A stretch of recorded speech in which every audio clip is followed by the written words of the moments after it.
A'udzu billahi minasyaitonir rajim. Bismillahirrahmanirrahim.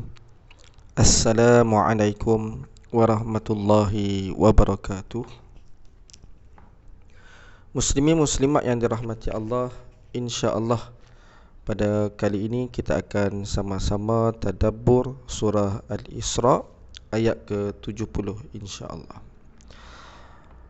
Firman Allah Subhanahu wa taala, a'udzu billahi minasyaitonir rajim. وَلَقَدْ كَرَّمْنَا بَنِي آدَمَ وَحَمَلْنَاهُمْ فِي الْبَرِّ وَالْبَحْرِ وَرَزَقْنَاهُمْ مِنَ الطَّيِّبَاتِ وَفَضَّلْنَاهُمْ عَلَى كَثِيرٍ مِّمَّنْ خَلَقْنَا تَفْضِيلًا. Dan sesungguhnya telah kami muliakan anak-anak Adam. Kami angkut mereka di daratan dan di lautan. Kami beri mereka rezeki dari yang baik-baik, dan kami lebihkan mereka dengan kelebihan yang sempurna atas kebanyakan makhluk yang telah kami ciptakan. Muslimin muslimat yang dirahmati Allah, kita lihat terlebih dahulu kepada tafsiran ayat. Walaqad karramna bani Adam, yakni Allah Ta'ala menyebutkan tentang penghormatannya kepada Bani Adam, yakni anak Adam, yakni manusia, dan kemuliaan yang diberikannya kepada mereka, bahawa dia telah menciptakan mereka dalam bentuk yang paling baik dan paling sempurna di antara makhluk lainnya. Di dalam ayat yang lain disebutkan oleh firman-Nya, a'udzubillahi minasyaitonirrajim, laqad khalaqnal insana fi ahsani taqwim. Sesungguhnya kami telah menciptakan manusia dalam bentuk yang sebaik-baiknya. Surah At-Tin ayat 4. Jelas pada ayat ni nak sebut kepada kita, Allah Subhanahu wa ta'ala telah menciptakan manusia ini dengan sebaik-baik penciptaan, melebihi ciptaan makhluk-makhluk Allah yang lain. Manakala sambungan ayat, wa hamalnahum fil barri wal bahr, yakni kami angkut, maksudnya Allah telah ciptakan alam ini terlebih dahulu sebelum adanya manusia. Jadi adanya daratan dan juga adanya lautan. Maka dengan Allah menciptakan manusia dengan sebaik-baik kejadian itu, manusia ada kelebihan ataupun perkara yang dilebihkan berbanding ciptaan yang lain, iaitu akal. Jadi bagaimana Allah angkut ataupun angkat manusia ini di darat dan di lautan ni, maksudnya ialah manusia boleh berfikir, dengan fikirannya itu dia bukan hanya boleh berjalan ataupun berenang saja. Bahkan di darat dia boleh menggunakan akalnya itu berfikir untuk jadikan binatang sebagai tunggangan, sebagai kenderaan. Kuda, keldai, unta dan seumpamanya. Begitu juga di lautan, bagaimana boleh mencipta sampan, perahu, kapal, sehingga pada zaman hari ini lagi canggih ciptaan-ciptaan ataupun apa yang dijadikan oleh manusia dengan keretanya, dengan motosikal dan sebagainya. Maka ayat ni nak menyebut bahawa Allah Subhanahu wa ta'ala menjadikan manusia ini ada akal, boleh fikir, menyebabkan mereka boleh menggunakan akal itu untuk manfaat kehidupan di daratan maupun di lautan.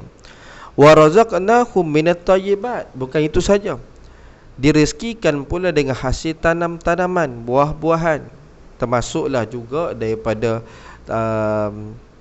tanam-tanaman itu dimakan oleh binatang-binatang.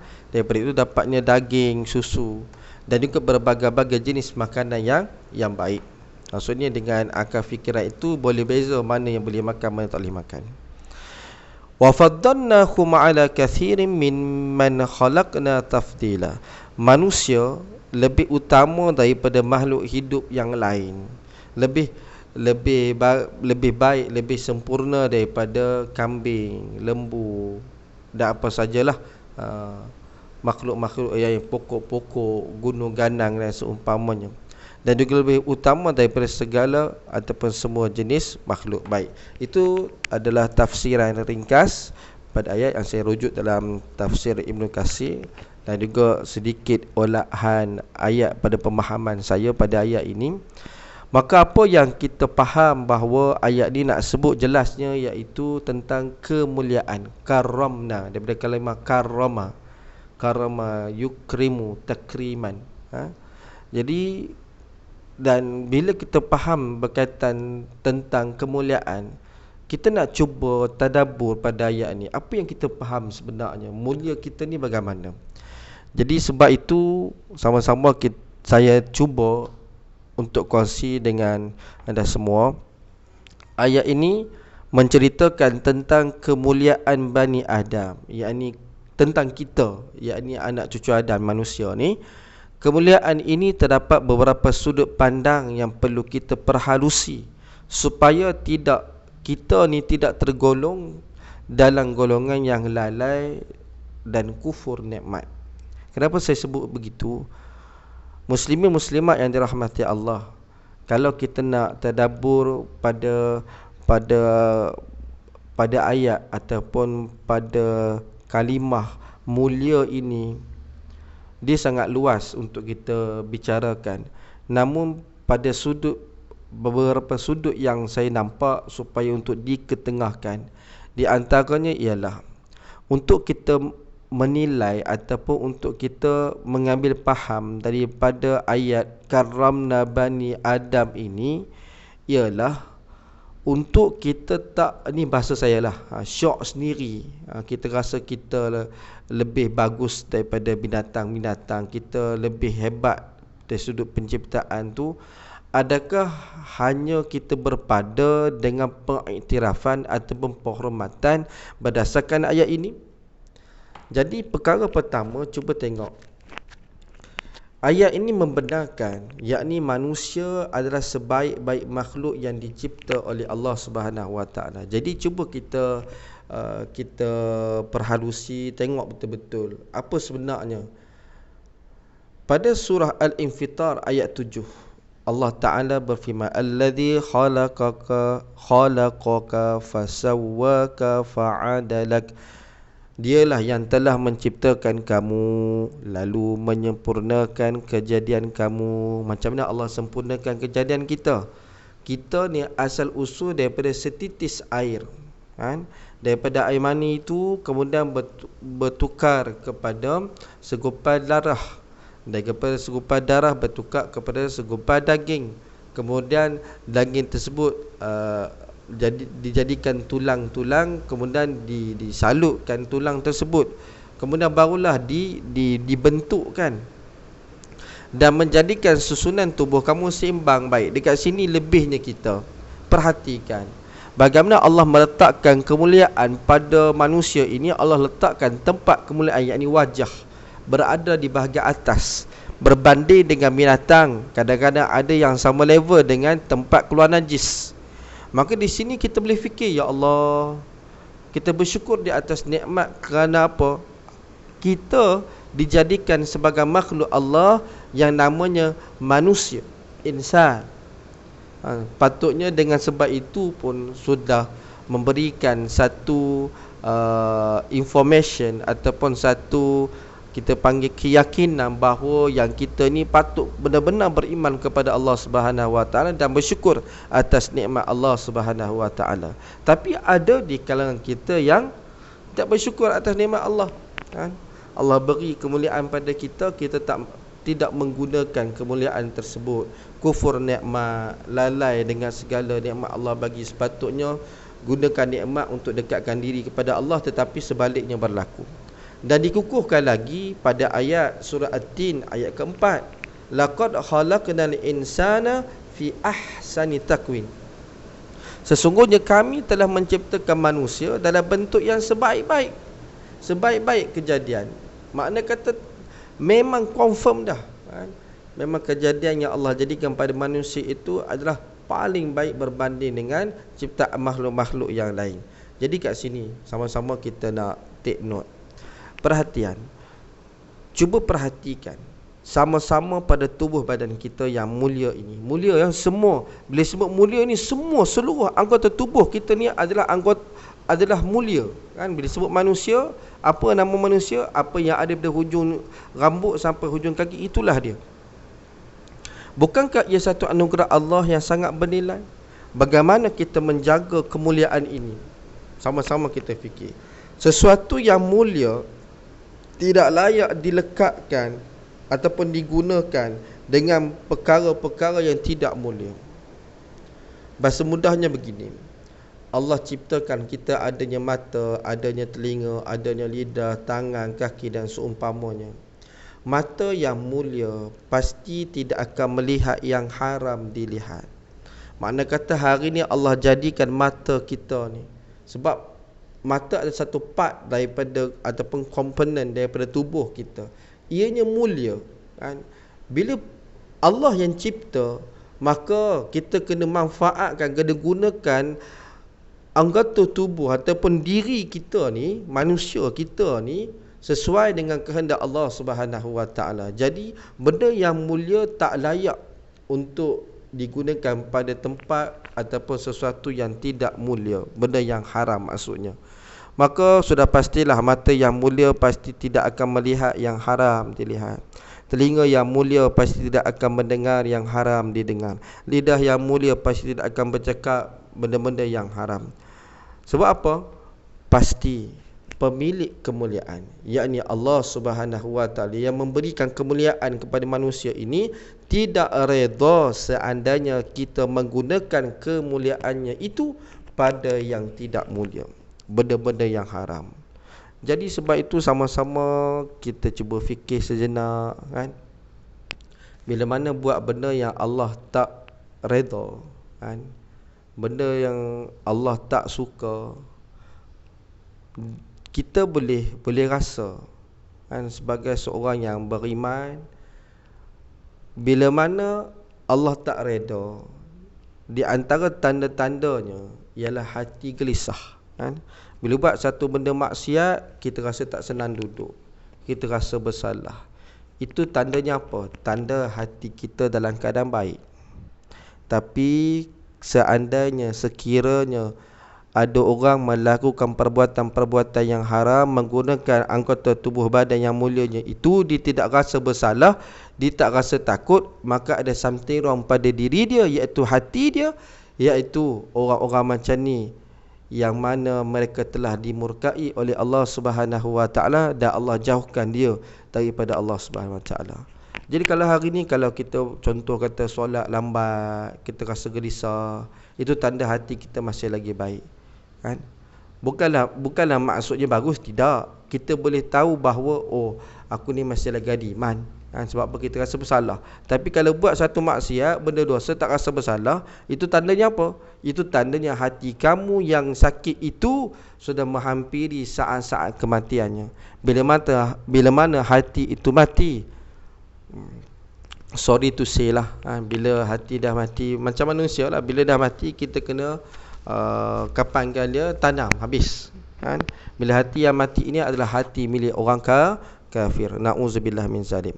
Muslimin muslimat yang dirahmati Allah, perkara yang kedua sama-sama untuk kita perhatikan, yakni Allah Ta'ala telah lebihkan manusia berbanding makhluk yang lain dengan anugerah apa? Akal. Akal ni satu-satunya yang membezakan kita dengan binatang, tumbuh-tumbuhan, apa jualah ciptaan-ciptaan yang lain.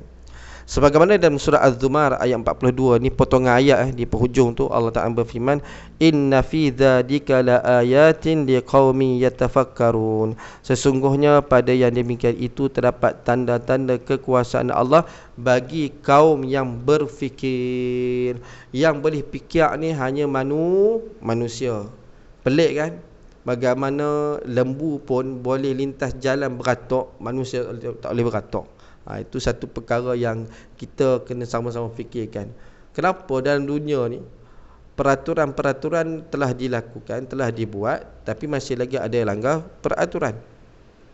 Sebab itulah, dengan sebab Allah bagikan kurniakan akal pada manusia ini, Allah jadikan manusia sebagai khalifah untuk mengurus urusan dunia, sebagaimana yang dinyatakan dalam surah Al-Baqarah ayat 30. A'udzubillahi minasyaitonirrajim. Wa idz qala rabbuka lil malaikati inni ja'ilun fil ardi khalifah qalu ataj'alu fiha man yufsidu fiha wa yasfiku ad-dima' wa nahnu nusabbihu bihamdika wa nukaddisu lak qala inni a'lamu ma la ta'lamun. Ingatlah ketika Tuhanmu berfirman kepada malaikat, Allah tanya, sesungguhnya aku hendak menjadikan seorang khalifah di muka bumi. Mereka berkata, mengapa engkau hendak menjadikan khalifah di bumi itu orang yang akan membuat kerosakan padanya dan menumpahkan darah? Padahal kami sentiasa bertasbih dengan memuji engkau dan mensucikan engkau. Lalu Allah Ta'ala berfirman, sesungguhnya aku mengetahui apa yang tidak kamu ketahui. Jelas ya, ayat ini merupakan penghormatan, yakni apa? Malaikat pun sujud kepada Adam alaihissalam, yakni membenarkan apa yang diperintahkan oleh Allah Subhanahu wa Ta'ala.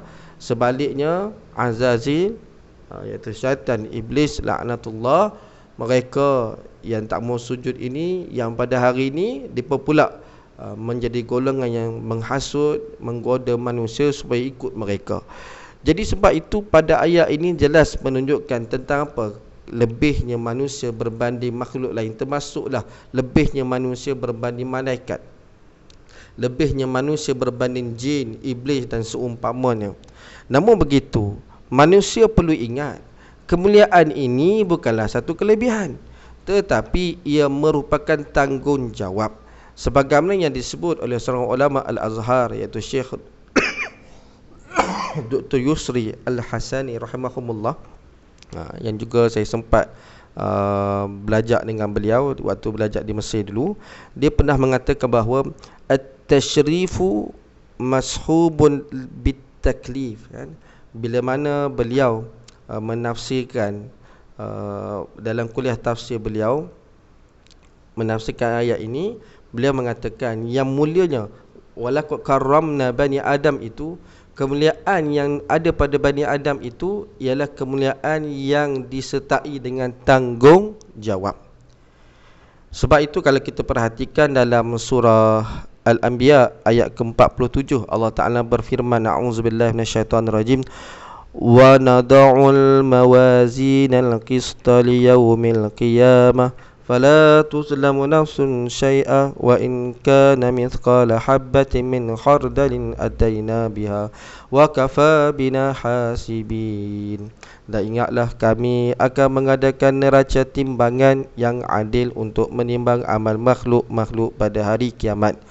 Maka tidak ada diri siapa akan teranaya sedikit pun, dan jika amalnya itu seberat biji sawi sekalipun, nescaya kami akan mendatangkannya untuk ditimbang dan dihitung, dan cukuplah kami sebagai penghitung. Surah Al-Anbiya ayat 47. Ayat ni nak sebut tentang apa? Hari ini Allah beri tanggungjawab kepada manusia untuk mengurus tadbir dunia, bumi ini.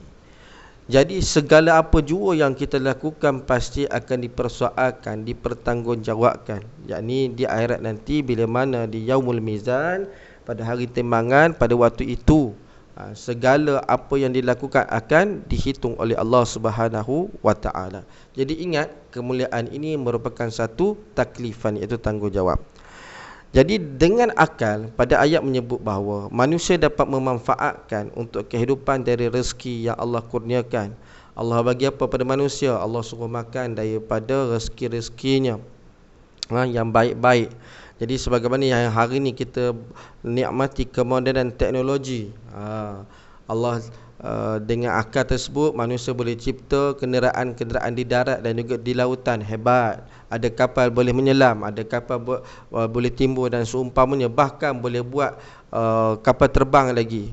Sebab apa? Sebab ada akal.